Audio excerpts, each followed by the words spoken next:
Ramendra Kumar is an award-winning children's writer with 35 books to his name, prolific. His writings have been translated in Indian and 14 other foreign languages.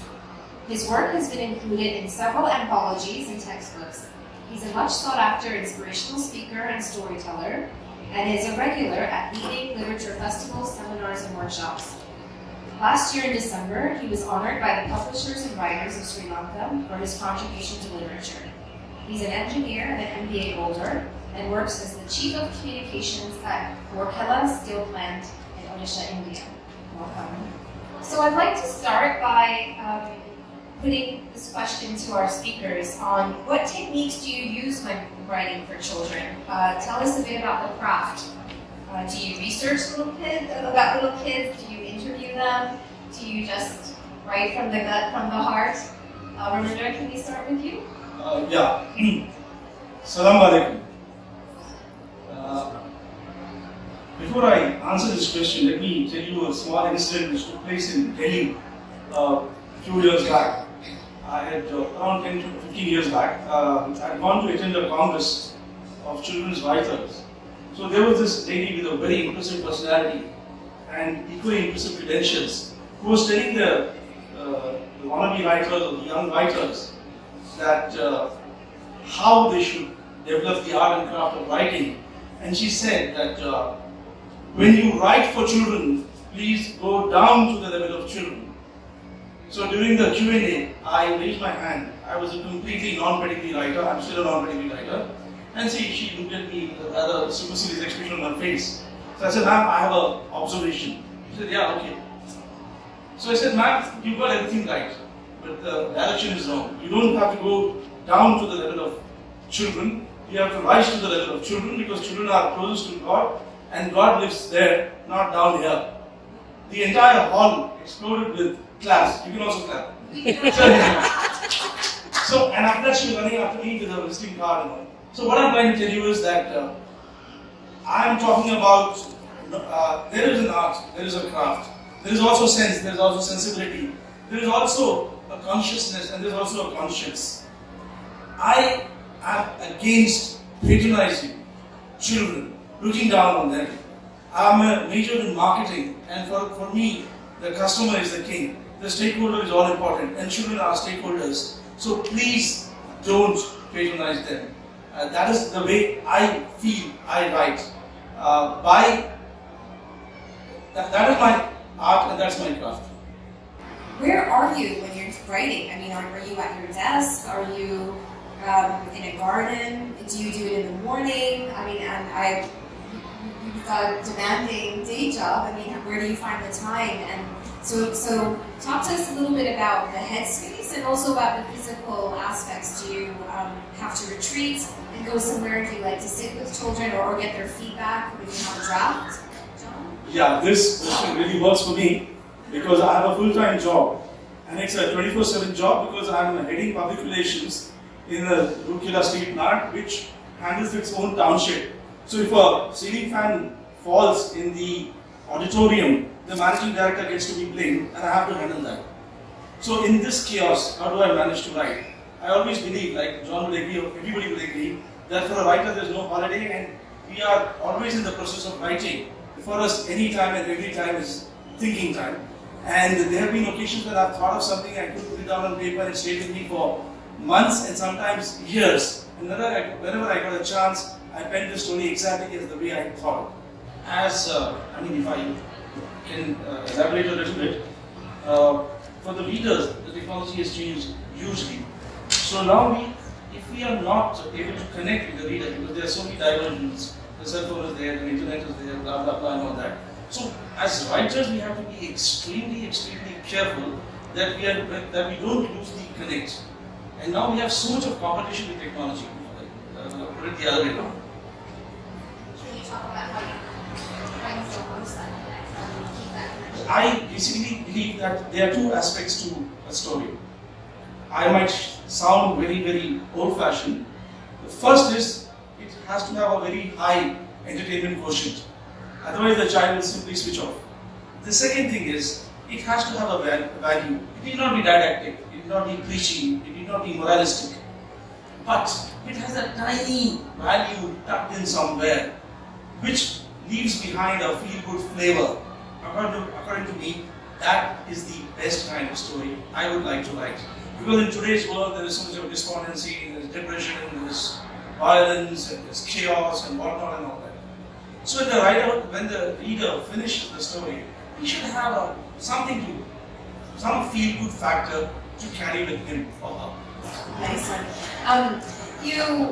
A few of you mentioned about not wanting to be moralistic and not wanting to be so black and white, and that children can sniff out when you're not being truthful, and also not patronizing them. But when you are writing for children, do you feel compelled to still relate some sort of moral lesson or message that will encourage or uplift or inspire? And if so, how do you come up with that? I mean, you mentioned the technique and not wanting to be so direct, but do you feel that that's necessary? Do you feel it's necessary? Do you think it's missing in today's writing for children? Do you think it's even something that is a role for a writer to have? I would just like to emphasize once again that why should there be an anathema for a value? If it is tucked in such a way that when the child reads the story, it's not like you should be good or you should be brave and all that. When he reads the story, he kind of imbibes the value. He kind of internalizes it. Nothing wrong with that. But it's become a fashion, to put down anything which is remotely having a value, a tiny value somewhere.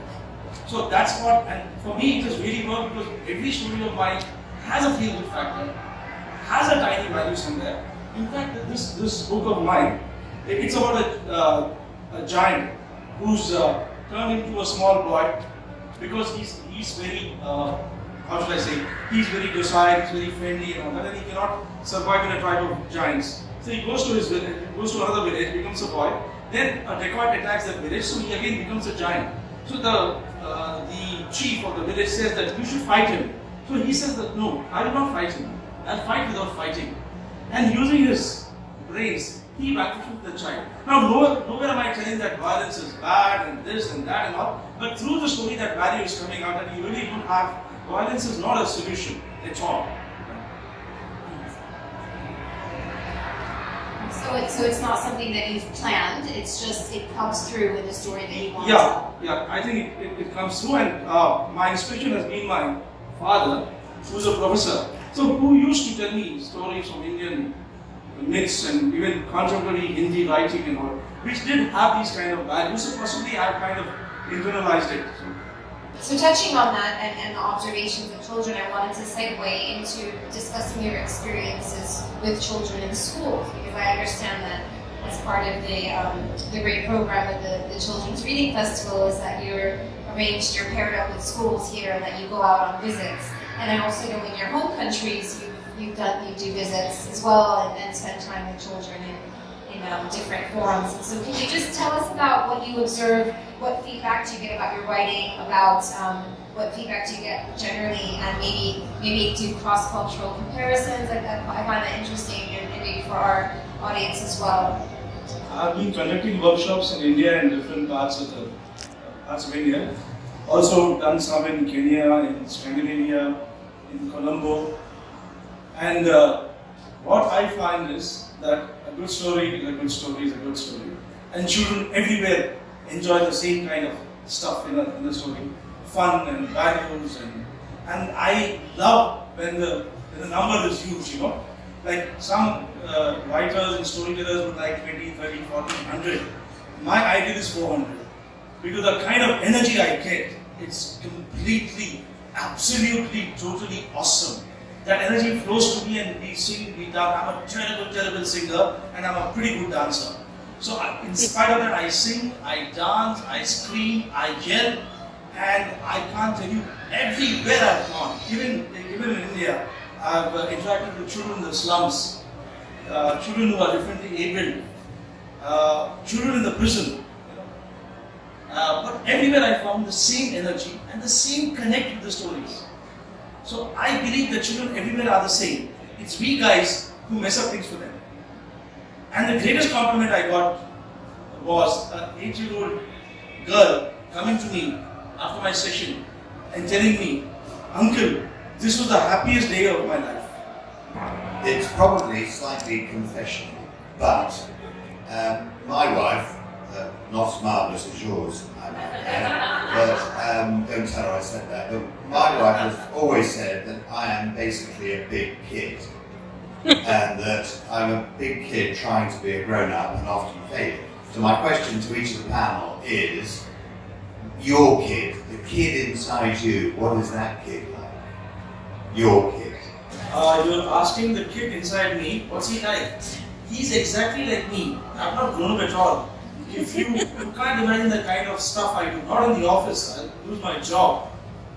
But at home, during my storytelling sessions and workshops and all, I think I'm exactly like that. Otherwise, these kind of shirts, and I was just hoping that yesterday they would play a tune I could dance to. If you guys have some good fast music, I can dance here. So I'm exactly like that. And that's why I'm still surviving. Otherwise, I'm one man. I would just like to add that we are childlike, we are not childish. And second thing is, I've been 25 for the last 25 years. When my daughter became 25, she said, "Come on, now at least grow up a bit." So now I'm 26. Last question. In one sentence, how do you each of you define success? I'm not comfortable with the word success. I would say happiness. Happiness is to continue writing. Happiness is to see the sparkle in the eyes of the children when I'm telling them stories. Because success means money or fame. The kind of money I'm making, I won't be able to feed my Labrador for more than a week, as I was telling John. And as far as fame is concerned, I'm considered an oddball where I come from. They almost say it like this: "Oh, he's a writer." Like they are saying that he suffers from flatulence or something. So for writers, it's not success, it's happiness, it's contentment, and that's the best part of being a writer. That you never grow old. And I don't think anybody would agree that I'm 56. I look far younger. Right in front of him or her. But when I'm telling the story to my daughter, and I say that once upon a time, long ago, there was a beautiful princess. Now, the beautiful princess is beautiful to 1,000 different children in 1,000 different ways. They imagine how she would be. If I say that there was a ogre, there was a demon, they imagine the demon in a million different ways. That imagination, that kindling of the imagination is what would lead to creativity, and that's what makes us different from, I think, the rest of the species, except my Labrador, who's very imaginative.